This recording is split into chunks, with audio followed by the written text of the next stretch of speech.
6 o'clock Monday evening, finish work. So what better thing to do than to faff around with this thing. Yay! So I made a mistake actually on my last video. I said this ABBA stand, I couldn't get it low enough to go into the suspension, the swing arm hole. It actually was, there was a little bit more on this arm, or whatever you want to call this, so I managed to push it down a bit further, so it does perfectly go in now, which is brilliant. It is really easy. Just push it in, take a little bit of slack out, put the other side in and lift it up. So I've got the back strap on today just to hold the back down, and that, as you see, pulls the front wheel easily. Now I've just undone the brakes and the mud guard, and I've just taken the bolt out there, the bolts out and the axle bolt. So I'm going to whip this wheel off and start to pull out these forks, put the new ones in. So easy as, got that wheel out. Still got the original speedo cable drive. I did really want to put my old clocks on, but they'll go on the other bike because the wiring's been mashed up on this bike to fit that clock. So it's just a bit too much of a headache, and it'll be interesting actually, is there enough room in there for those clocks? It's tight now, so I'm going to leave that.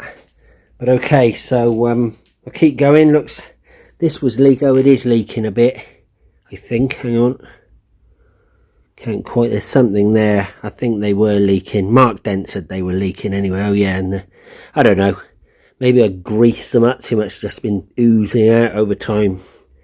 But I've got my new forks, so I'll drop them in. Okay, so as you guys would know, it was easier and probably necessary to take the side fairing off. I was hoping that they would just slip out, but it's just easier to take the fairing off. So I've got obviously got them out, and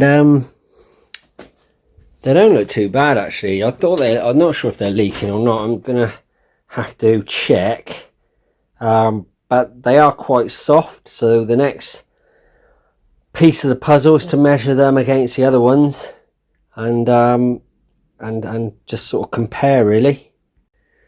Okay, so now the fun begins, because although I think the brake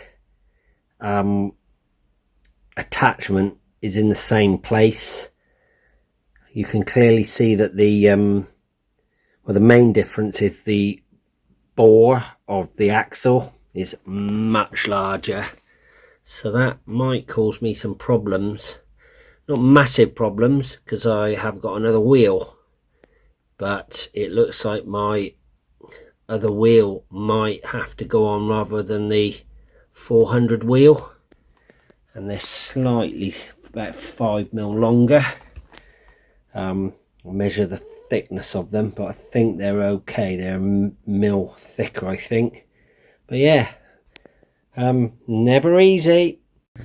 So the tops are okay because they're 44.75 for the GSXR 400 and 44.88 for the 1100.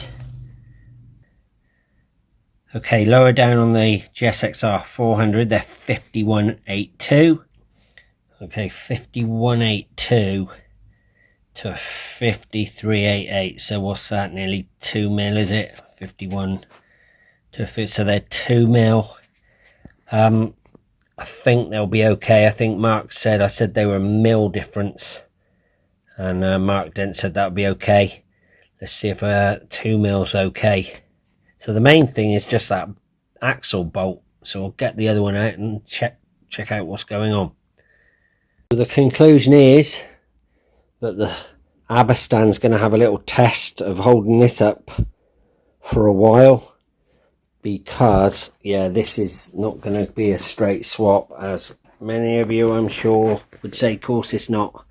It's not until I got into the detail that I'm going to need my GSXR 1100 axle and front wheel to get this all to go back in, which is okay, but it's a bit of a pain because I need it powder coating and new discs. So yeah, this thing, I could put the old forks, refurb them, put them back in, or just throw them back in. If it was summer I would, but I think I'll just go and get the extra work done.